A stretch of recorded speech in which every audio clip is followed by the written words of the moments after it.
welcome to the Sports Break here on RBNTV.TV. I'm your host, Renee Washington, and joining me from Coopersburg, Pennsylvania, is Matt Baker, the founder of Perfect Touch Soccer and also a former ASL and MLS player in soccer. So, Matt, welcome to the show. Thanks for having me, Renee. No problem. Appreciate it. Sorry I couldn't be there in person. That's okay. Yeah, we've had a lot of Skype interviews lately, so it's okay. You're not the first, definitely won't be the last. But we have to talk about soccer. So before we even jump into the U.S. men's national team not qualifying for the World Cup, which we'll talk about later in the show, let's talk about how you got to where you are today. Starting way back in college, or even before then if you'd like, what was your journey to play professional soccer? So I just always wanted to be a professional player, and I didn't really know how to get there, didn't know the right people, but I knew that if I worked my hardest and worked harder than the person next to me, that opportunities would come my way, and I just had to be prepared for them when they did come. So that was my mentality from a really early age that my parents kind of instilled in me, and just fought my way until an opportunity presented itself, and was fortunate enough that I made a team that I had been cut from for 5 years in a row, and scored 3 goals in my first game, and all of a sudden had a scholarship to the University of Pittsburgh. Right. And from there, I was fortunate to be able to get a professional contract with a local team called the Pittsburgh Riverhounds in the USL Pro. And that was mainly just because we were always played them during our spring season, and it was a way for me to kind of showcase my talent and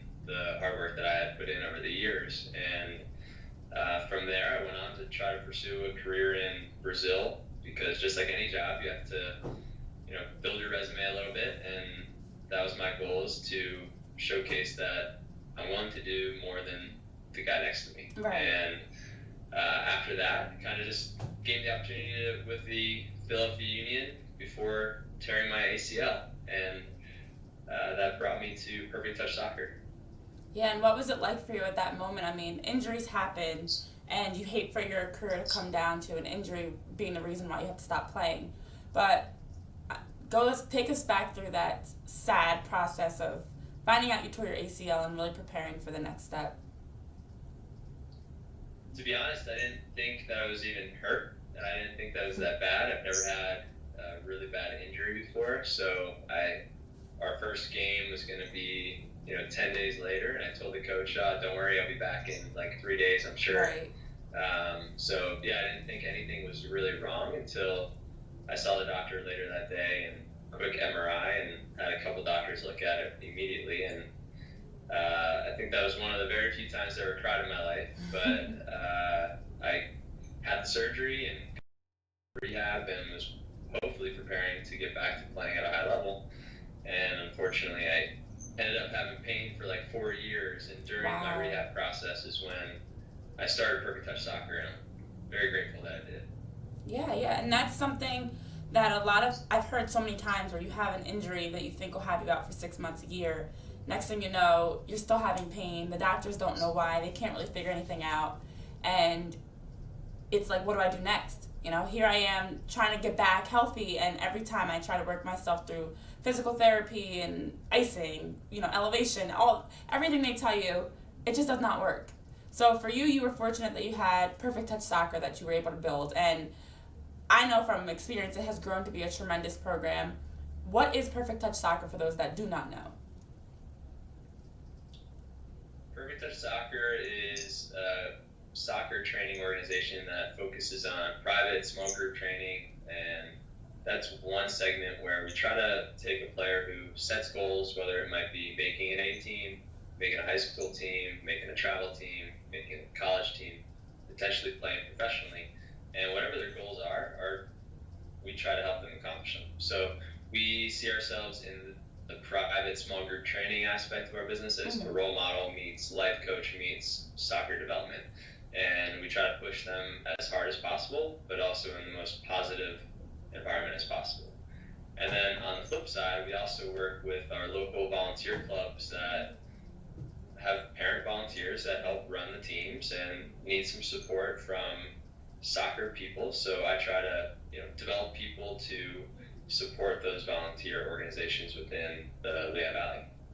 Right, right. And what is, I mean, you mentioned being a life coach and a soccer coach and not just teaching, you know, technical skills on the soccer field or how to properly strike a ball, but also teaching things that are life lessons. So has that always been a mission behind PTS that you've had coming into it? I think that your mentality, your confidence plays a big part in your success and any long-term goals that you're trying to achieve. So if you are in an environment where a coach or somebody is putting you down or there's too much negativity, that you are going to thrive in a setting, in an environment where people are building you up. If you make mistakes, it's okay. If you get knocked down, get back up. And how do you fix that? How do you handle that? And how do you move forward? And I think that we do a pretty good job of not only challenging them physically and technically, but mentally and emotionally as well. Yeah, definitely. And that's something that I know even through my coaching now with my players, it's whether they're in high school or middle school or they have an injury or they're dealing with the high school coach for the very first time, it is very tough for kids of all ages to deal with some sort of adversity in general, let alone on the soccer field or in sports. And something that we talk about a lot on the show is overcoming adversity. So when you're being faced with a high school coach that maybe they try to move you to a new position or they don't like the way that you play or they're trying to change how you play, how do you handle that adversity? And it definitely seems like that's something that you embody every day in what you're trying to teach. And you're all over the place. Where can people find you? Where do you train? If someone was interested, how can they find PTS? So we work with a lot of the Lehigh Valley, but we also have players that come from the Scranton, Philadelphia area, some New Jersey, Bucks County, which I know you're familiar with. Yes. But a lot of our training is in and around the Lehigh Valley, in the Saucon Valley area, Parkland area, and we provide training here, but we also travel to different teams and organizations that need support as well. Yeah, and you are online, and we can find you online on your website and I believe social media. Well, yes, on Instagram.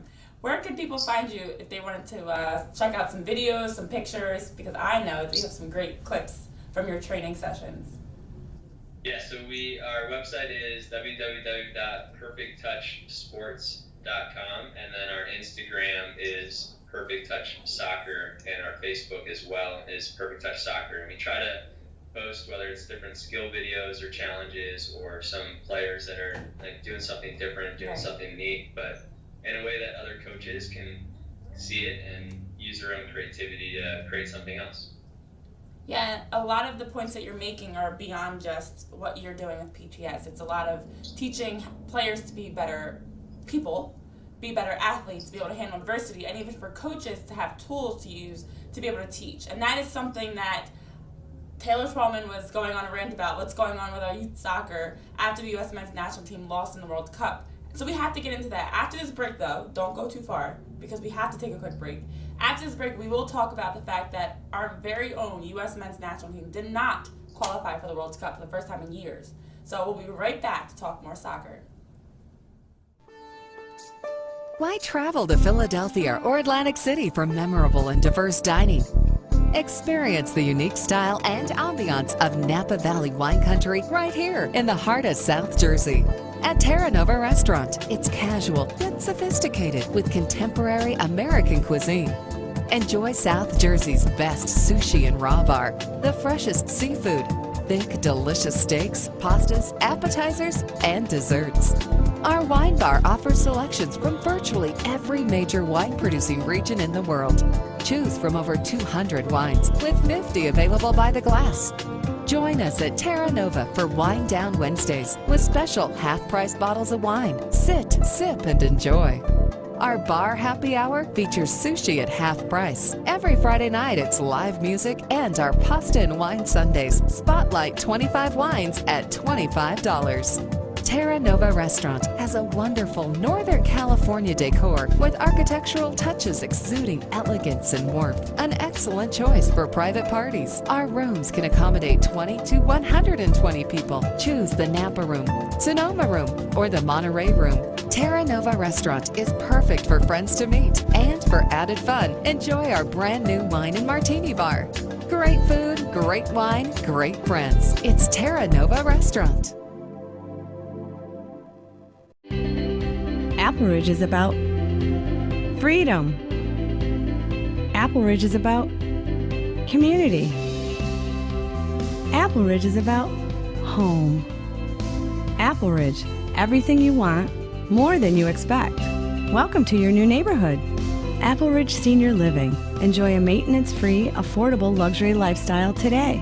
Visit appleridgeseniorliving.com and find out more about the Apple Ridge experience. Hey everyone, my name is Adam Chrisman and I'm the host of a new show called The Adam Chrisman Show. Although I've been a veterinarian for almost 15 years now, our show is not just going to be about animals, including pets and wildlife and large animals and zoo animals. It's going to be about lifestyles and pop culture and working out and having a great time and just being a better person. So coming along, check me out this fall on RBN TV.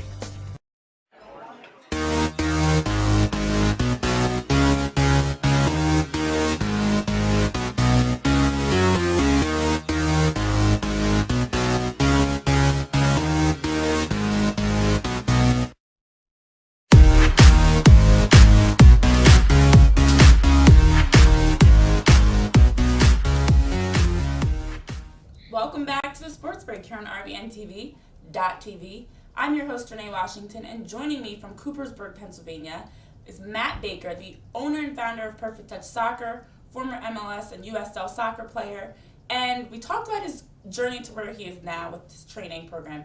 And Matt, something we even talked about during the break that we're going to get into now is the fact that the U.S. men's national team did not qualify for the World Cup for the first time since the 90s. And it is like the shock heard around the world. I mean, I have heard so many people like, what happened? How is this possible? Is this real? Am I dreaming? Or is this a nightmare, not a dream? What are your thoughts on the fact that despite U.S. supposedly being a top country with soccer, our own men's national team did not even make the World Cup? Well, Renee, it's a shame because we have all the opportunity in the world for players, and for us not to easily qualify for the World Cup is a big shame. But I think that, which in the media has certainly been talking about this lately, that we need to look at the big picture and how players are being found, how players are being identified, and how we can kind of take money out of the equation and find players based on talent and provide opportunities for them.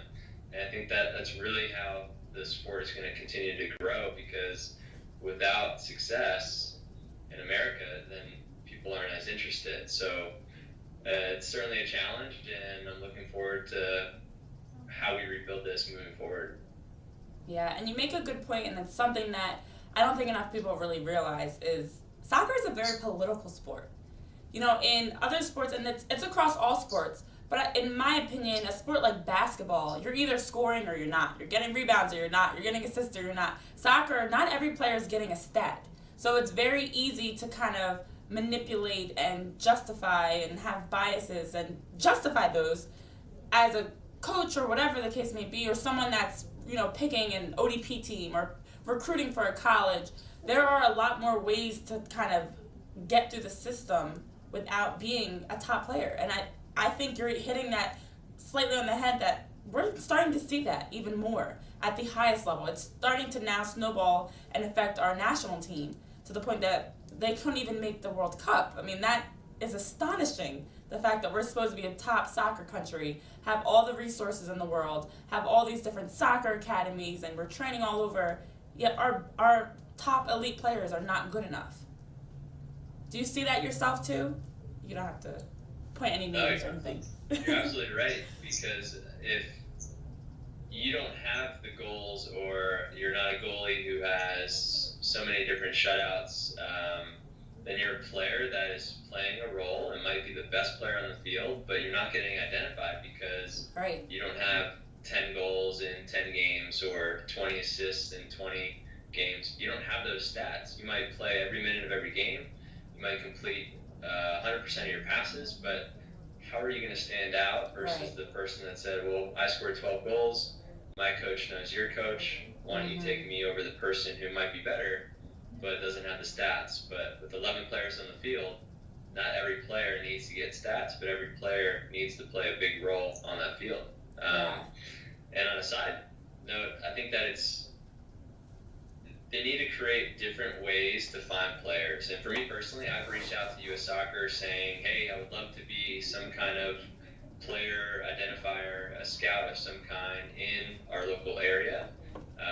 Free of charge, just if I find a player that I think might have potential, let me recommend them to somebody. And I've reached out on 3 different occasions and have not heard back once. And it's why don't they want free help? Why don't they want somebody that, this is all I do is soccer. So if I can find somebody that might help out 5 years from now, then why don't they want to look at them? So that was kind of a shame, but I'm going to keep trying. Yes. That is really weird that they would not even respond. I mean, it's definitely obviously something needs to change, and I know that in youth soccer, there have been so many changes going on. So you have the emergence of even more growth of the ECNL and NPL leagues. So now the idea of ODP is not even nearly as highly desired. I mean, ODP, for those that know, is an Olympic development program where you have a state team, which is supposed to be the best in your state. Then you have a regional team. So all the players that play for their state team try out for the regional team. And then they all try out, the regional teams all try out for the national team. And then the national team eventually moves up to being what we see as the World Cup, or the national team for the adults, U.S. men's national team, U.S. women's national team. And that has changed. Also, there have been rules that have changed. So in American soccer, we have tried to compete with the international countries in making it more technical by having rules like you're not allowed to head the ball until you're U12 or higher or older. In New Jersey, you're not even allowed to punt the ball anymore. There's like a line that players have to run behind. The keeper has to roll it out to a teammate, and then they have to play, and now you can defend them. So amongst our country, we're changing rules. State to state, we're changing rules, all to compete with international soccer teams. But do you think that's the answer? Because right now, to me, it seems like if they're heading the ball at 8 and we're not heading the ball until 12, and now there are 12 and 13-year-olds scared of the ball, how are we supposed to compete with that? Well, that's certainly an issue that should be addressed, and I think that everybody has their own opinion. But some of the best players in the world are Brazilian, and they have nothing but soccer, and they're playing all day long, and they're heading the ball, they're heading whatever might come at them. But they're so technical because they don't have rules, they don't have lines that they need to stay in. They just play. They play free, and they play beautifully. And I think that that's something that you can certainly learn from. But just in the heading alone, if you can teach a player to head the ball properly, they're going to be able to do it for life properly. And that's going to help limit the injuries than just taking it away. And if a kid who is 8 years old in Europe who can head the ball great, well, that's awesome. But if in America kids are afraid to head it because they're told that they're not allowed to, and at 12, they're still going to be afraid to head it or think that they can't, and they're still not being taught the proper way to do it either. Right. I do have one last thing before we go to another quick break. So in their loss to Trinidad and Tobago 2-1, they were, before the game even started, the coaches from TNT were talking about how cocky and overconfident the players from the American national team came into the game. And I know I saw all over Twitter, my sports apps notification, ESPN, Bleacher Report, whatever, were blowing up with U.S. men's national teams giving piggyback rides over the moat around the soccer field. They're complaining about how wet the field is. Everything other than what was actually going to be happening in the game. And it seems like for the Trinidad and Tobago coaches and players, the U.S. men's national team came in overconfident, and they were determined to beat them because of that. TNT was already out of it. They had no chance of making the World Cup. But they wanted to make sure that they knocked the U.S. men's national team out, because a loss was the only real way they were going to be knocked out. If they won or tied, they would have qualified for the World Cup. So do you think that there is a cockiness that maybe not even beyond just them, maybe as a country that we are a top country in soccer? Yeah, I think that we kind of expect to win, we expect to be powerful, and that if something is not up to our standards, we kind of aren't happy with it, and we let that be known. But at the same time, if your two teams are playing on the same field, well, it's a competition. Right. You're both playing in the same environment, the same conditions, so compete, and don't really worry about it, because otherwise you're creating negativity for yourself, but you're firing up the other team to want it more than you do. So Right. they, from the get-go, kind of put themselves in a little bit of a hole, and that showed in a country that, you know, lost their last 4 or 5 games, I think, in a row. Then they're fired up to win and Right. knock off the U.S. because of how powerful they think that they are. And there's a lot of reasons why they should feel that way, but there's a lot of reasons why they shouldn't. Yes, very, very, very good point. And before we go to a quick break, I do want to just say that we do see often, and I know I still see it, people that are complaining, why are we on turf? Why are we on grass? The field's not big enough. The field's too muddy. It's too hot. It's too cold. Whereas, as you mentioned, in other countries like Brazil, they're just playing. Whether they're on a grass field, dirt, in their backyard, in their house, wherever they are, they're just playing. And I think that might be the underlying factors in America, with soccer especially. It's too structured. We're expecting too much guidance and teaching, and it has to be this way. You have to have, you know, a certain playing. The elements all have to be a certain way in order to be able to play, instead of just playing. So when we get back from this really quick break, we are going to talk about the prevalence of international soccer versus American soccer. So don't go too far. We'll be right back. At Giorgio's, you'll find unique and exotic design. Oh my God, that is gorgeous. That is spectacular. Beautiful. Wow, that is gorgeous. That is gorgeous. That's got to be from Giorgio's. That's got to be from Giorgio's. He only shops at Giorgio's. Visit us today in the Freehold Raceway Mall.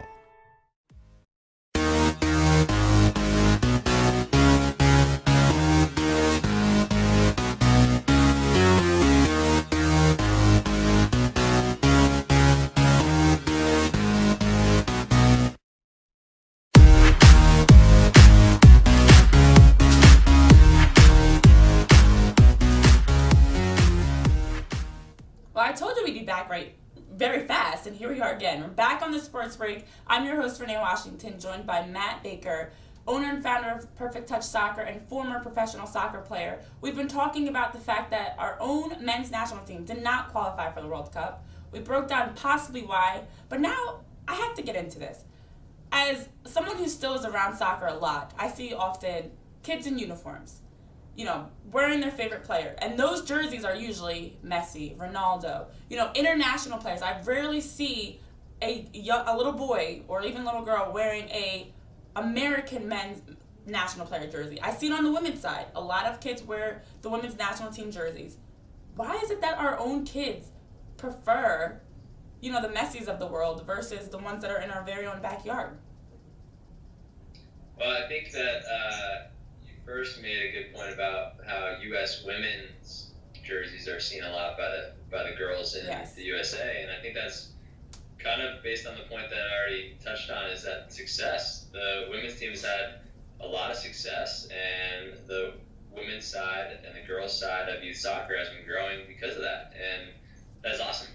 On the Yes. men's side, I think that it's a little bit more universal, but you definitely see international jerseys like Messi, Neymar, and Ronaldo all over the world, and I think it's just because of how great they are. Like, those are very special players that have a lot of talent. They don't think, they just play. They play free, and they have the stats that make them stand out as well, but they do what they do best, and they do it on the biggest stage possible, and they have all this marketing and promotion material that allows them to, you know, be put out there globally, and they continue to impress over and over again, which consistency is the definition of a professional, and they do it at the highest standard possible. So I think that they deserve it, but I think that it's time that U.S. starts to produce some of those kind of players, and they might.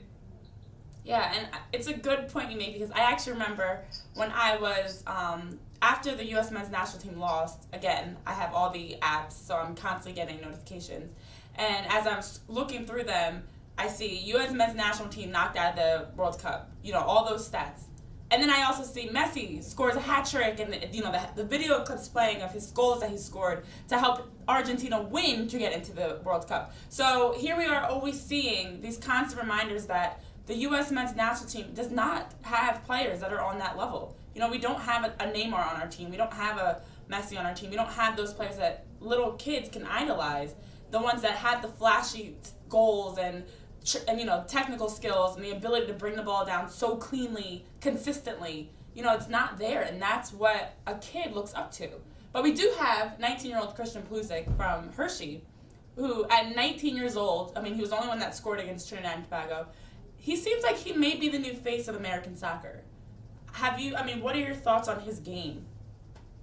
Yeah, I think you're absolutely right, because I'm around soccer a lot, and I bring his name up from time to time, and almost every kid knows him. And that's awesome. But if you look at some of his stats at his age compared to Ronaldo and Messi, he's on par or ahead of them where they were at when they were 19, whether it's club team professional appearances, starts, goals. And then from the U.S. national team standpoint, he had 12 out of the last 13 goals or assists or something where he had contributed to a far majority of the last goals for Team USA.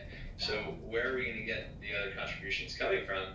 But I think it's amazing to see such a young talent who took all this risk to go play in Germany, and it's paying off for him. But something that the U.S. can certainly build upon, but we need to do it right. Yes. Very true. So I'm going to put you on the spot here before we wrap it up on the show. As a soccer trainer, coach, someone that's played soccer, been around soccer your entire life, if you were, this is obviously hypothetical, if you're an administrator, a coach involved with the U.S. men's national team, what are you doing right now to get them to be ready for, because they're not playing in 2018, the 2022 World Cup or the Olympics? What are you doing to help U.S. men's soccer be able to now compete with the top teams? Because right now we're not. I'm trying to find players that want to win. I'm trying to find players that are hungry to prove themselves, and I'm trying to give them the opportunities without thinking about any kind of financial commitment from the player, and just make them great. And if we find 5 players in the next year, which I don't think that's hard to do, well, great. Those are 5 players that in 4 more years can potentially compete. And if each year you can find a handful of players that you never would have found if you weren't looking and looking hard, then great. But that's how it's going to happen, is looking where nobody else is, looking where there is no money. And if you find those players that are hungry enough, you're going to find the good players that want to compete. And because somebody's better than them, they're going to try to step their game up as well. Right. Yeah, we saw the U.S. men's national team try to bring in veterans, or bring them back, I should say. So maybe the answer is not to bring back the old guys, but to bring in some new guys and mix up the roster, bring in some guys that maybe have been a little more under the radar, but have the talent, have that desire, the work ethic, the fire to want to be the best. So Matt, thank you so much for joining us. We don't get to talk about soccer enough, so I appreciate you being here on this show with us today. Thank you for having me, Renee. It's a pleasure. Yeah, no problem. And for those of you that are watching, again, you can follow Perfect Touch Soccer on Instagram, Facebook, check out the website. And soccer fans, keep your head up. We'll be back. We will get there. Maybe not this year, maybe not next year, but maybe the year after that.